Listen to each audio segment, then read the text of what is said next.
ఆనాడు దండకారణ్యంలో పుట్టిన కొమరం భీముడు పీజీలు పిహెచ్డీలు చదవలేదు.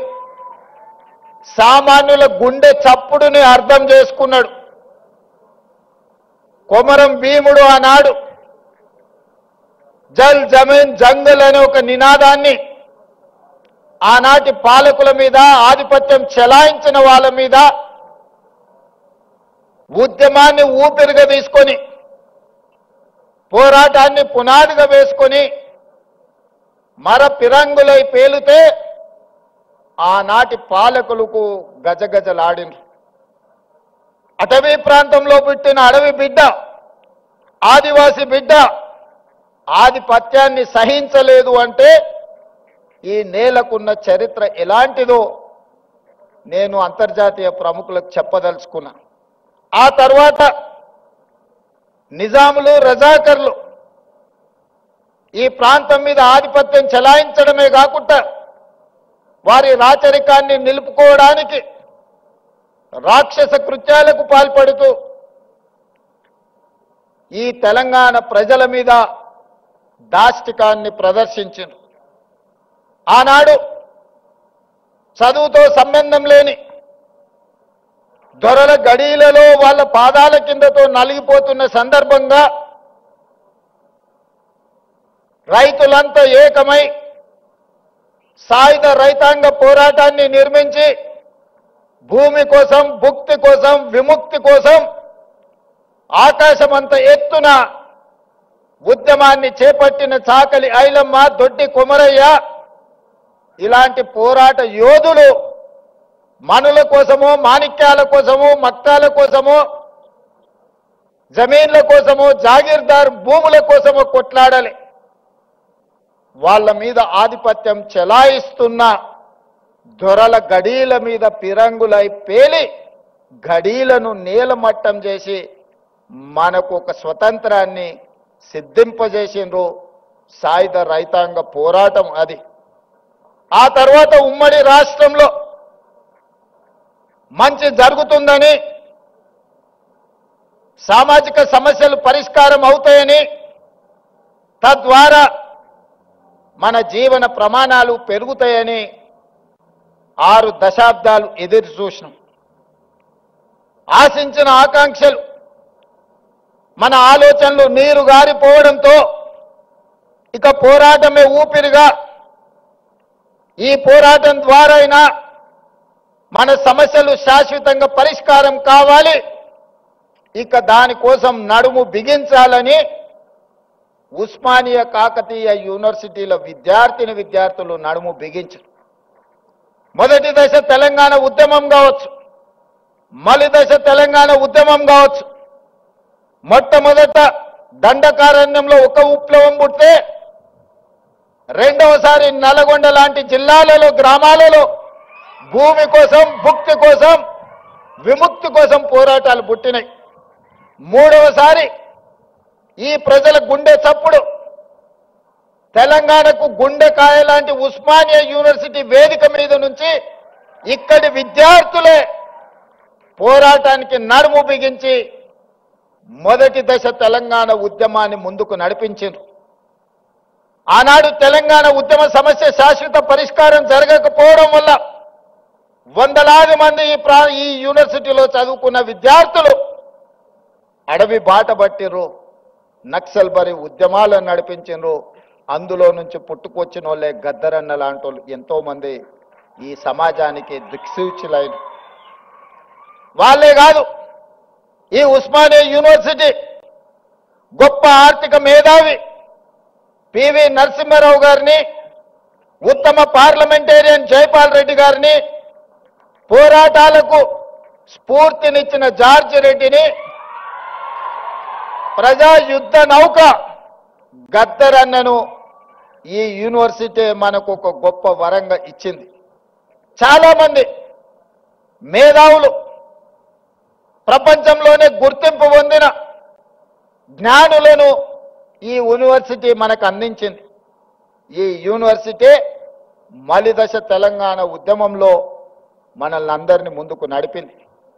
ఆనాడు ఈ ఉస్మానియా యూనివర్సిటీ గడ్డ మీద నుంచే కాదు, గల్లీలలో, తండాలలో, గూడాలలో, మారుమూల పల్లెల్లో ఎక్కడ ధూమ్ధామ్ జరిగినా ఆ ధూమ్ధామ్ వేదికల మీద నుంచి జయ జయ హే తెలంగాణ నాదాన్ని, నినాదాన్ని అందశ్రీ గారు మనకు అందించారు.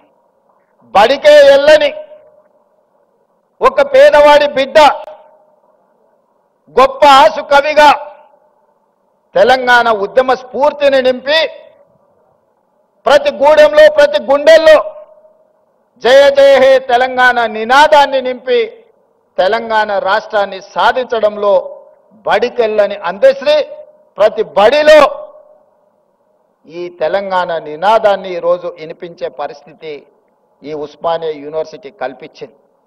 అందుకే మిత్రులారా, ఎప్పుడు సమాజానికి ఏ సమస్య వచ్చినా ఆ సమస్య మీద ఈ యూనివర్సిటీ విద్యార్థులు కదలడం ద్వారా ఆ సమస్యకు పరిష్కారం దొరికింది. ఆ పరిష్కారమే స్వరాష్ట్ర తెలంగాణ ఆకాంక్ష. మరి తెలంగాణ వస్తే ఇక్కడున్న మా తమ్ముళ్ళు చెల్లెళ్ళు ఏం ఆశించరు? ఎవరి ఆస్తులు అడగలే, ఎవరి ఫామ్ హౌస్లు అడగలే, వాళ్ళు సంపాదించుకున్న సొమ్ములో వాటాలు అడగలే. ఏం అడిగినరు మా తమ్ముళ్ళు? స్వేచ్ఛను అడిగినరు, సామాజిక న్యాయం అడిగినరు, సమానమైన అవకాశాలు అడిగినరు. నేను ఇవాళ అడుగుతున్నా, నేను ఇవాళ చెప్పదలుచుకుని ఈ వేదిక మీద నుంచి నా ఉస్మానియా కాకతీయ యూనివర్సిటీల విద్యార్థులకు స్వేచ్ఛ కోసం, సామాజిక న్యాయం కోసం, సమానమైన అవకాశాల కోసం మీరు ఏదైతే గొంతు ఇప్పినరో ఈ ప్రభుత్వం, ఈ ప్రజాపాలన మీకు వేదిక ఇస్తుంది. మీరు ఎదగండి. మీరు డాక్టర్లు కాండి, లాయర్లు కాండి, ఇంజనీర్లు కాండి, ఐఏఎస్లు కాండి, ఐపీఎస్లు కాండి, గొప్ప మేధావులు కాండి, ప్రపంచానికే దిక్సూచిగా మారే గొప్ప వ్యక్తులుగా మీరు రాణించాలి. మరి ఇదంతా జరగాలి అనంటే పునాదులు బలంగా ఉండాలి. 108 సంవత్సరాల చరిత్ర కలిగిన ఈ ఉస్మానియా యూనివర్సిటీని కాలగర్భంలో కలపడానికి కొంతమంది కుట్రలు చేసిరు. ఆ కుట్రలను ఛేదించి మీరు ప్రజాపాలనను తెచ్చుకున్నారు. ఎవరి గురించి రాజకీయ విమర్శలు నేను చేయదలుచుకోలేదు. 2 ఏళ్ల నుంచి మాట్లాడుతున్నారు కొంతమంది. కొన్నిసార్లు నాకు అనుమానం వస్తుంది, తెలంగాణ పట్ల, ప్రభుత్వ విద్య పట్ల వీళ్లకు అవగాహన ఉన్నదా లేదా అని. వాళ్ళు అంటారు, రేవంత్ రెడ్డి గవర్నమెంట్ స్కూల్లో చదువుకున్నాడు, గ్రామీణ ప్రాంతంలో నుంచి వచ్చిండు, ఈయనకు పరిపాలన చేత కాదని. ఒక్క విషయం అయితే నేను చెప్పదలుచుకున్న, ఉస్మానియా ఆర్ట్స్ కళాశాల ముందు నుంచి నేను గుంటూరులో చదువుకోలేదు మిత్రులారా. నేను గుంటూరులో చదువుకోలే. గూడు పుటాని నాకు తెలియదు. నల్లమల్ల అడవుల్లో నుంచి వచ్చిన క్రూర మృగాలను చూసినను, సాధు జంతువులను చూసినను, పేదవాడి సమస్యలను చూసినను. పుట్టినప్పటి నుంచి దళితులతోని, గిరిజనులతోని, బలహీన వర్గాలతోని, మైనారిటీలతోని కలిసిమెలిసి పెరిగిన వాళ్ళ సమస్యలు చూసిన. నాకు కొత్తగా అక్కర్లేదు. గుంటూరులో చదువుకున్న వాళ్ళకు పేదరికం చూడాలంటే మెర్సిడీస్ బెంజ్ కారుల్లో పోయి ఎక్స్కర్షన్ లాగా, ఓహో పేదరికం ఇట్లుంటుందా, మీ భూమి మీ మట్టి అట్లుంటుందా, మీకు చిరిగిపోయిన బట్టలు ఇట్లుంటాయా, మేము ఎప్పుడు చూడలేదని వాళ్ళకు పేదరికం ఇట్లుంటుందని ఒక ఎక్స్కర్షన్ లాగా ఉండొచ్చు. ఒకప్పుడు బ్రిటన్ ప్రైమ్ మినిస్టర్ని, ఇతర ప్రైమ్ మినిస్టర్లను ఈ రాష్ట్రానికి తెచ్చినప్పుడు మా పాలమూరు పేదరికాన్ని చూపించడానికి వాళ్ళని అక్కడికి తీసుకొచ్చేటోళ్ళు. ప్రదర్శనలో మా పేదరికాన్ని వాళ్ళ ముందర పెట్టేటోళ్ళు. చూడు మేము ఎంత వెనుకబడి ఉన్నామో, మేము ఎట్లా అడుక్కొని తింటున్నామో, ఎట్లా వలసలు పోతున్నామో, మా మీద జాలి పడండి అని. ఆనాటి పాలకుల ఆలోచన అది. ఇతర దేశాలకు వెళ్ళి వచ్చినామని చెప్పుకునే వాళ్ళు, మేము గుంటూరులో చదువుకున్నాం, మేము పూనాలో చదువుకున్నాం, మేము అమెరికాలో చదువుకున్నామని ఉపన్యాసాలు ఇవ్వడం ద్వారా సమాజానికి ఏం చెప్పదలుచుకున్నారో నాకు తెలియదు. కానీ నేను స్పష్టంగా గ్రామీణ ప్రాంతంలో వ్యవసాయ కుటుంబం నుంచి వచ్చిన నేను ప్రభుత్వ పాఠశాలలో నేను చదువుకున్నా, ప్రభుత్వ కళాశాలలో నేను చదువుకున్నా. నాకు భాష గొప్పగా రాకపోవచ్చు, కానీ ప్రజల యొక్క మనసును తెలుసుకునే విద్య నాకు వచ్చు. పేదవాడు ఏం అడుగుతాడు, ఏం ఆలోచన చేస్తాడు, పేదవాడు ప్రభుత్వం నుంచి ఏం ఆశిస్తాడు, ఒక చదువుకునే పిల్లవాడికి ఏమి కావాలి, ఆ పిల్లవాడు చదువుకుంటే ఈ సమాజానికి ఏ రకంగా ప్రయోజనం ఉంటుంది అనేది నాకు తెలుసు. అందుకే ఇవాళ ఎవరు వచ్చినా, ఎవరు ఎన్ని రకాల ప్రాధాన్యతలు ఇచ్చుకున్నా, మొట్టమొదటి ప్రధానమంత్రి పండిత్ జవహర్లాల్ నెహ్రూ గారు స్వతంత్రం వచ్చిన తర్వాత ప్రధానమంత్రిగా బాధ్యతలు చేపట్టేటప్పుడు మహాత్మా గాంధీ గారిని కలిసిండు.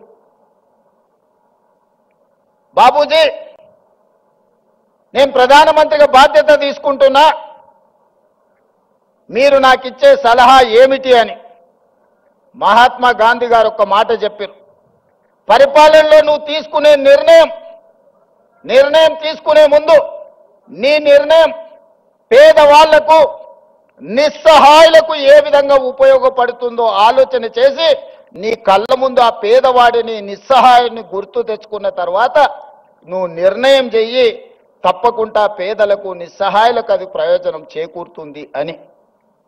ఆ స్ఫూర్తి ఈనాడు మేము తలుసుకున్న మా ప్రభుత్వం తీసుకునే ఏ నిర్ణయమైనా పేదవాడికి ఏ విధంగా ఉపయోగపడబోతుందో, నిస్సహాయులకు ఏ విధంగా సహాయాన్ని అందించబోతుందో, నిలబడడానికి శక్తి లేని వాళ్ళను నిటారుగా సొంత కాళ్ళ మీద నిలబెట్టడానికి అవసరమైన ప్రణాళికల్ని మా ప్రభుత్వం, నా సహచర మంత్రివర్గంలో అందరం కలిసి ఈనాడు నిర్ణయం తీసుకుంటున్నాం.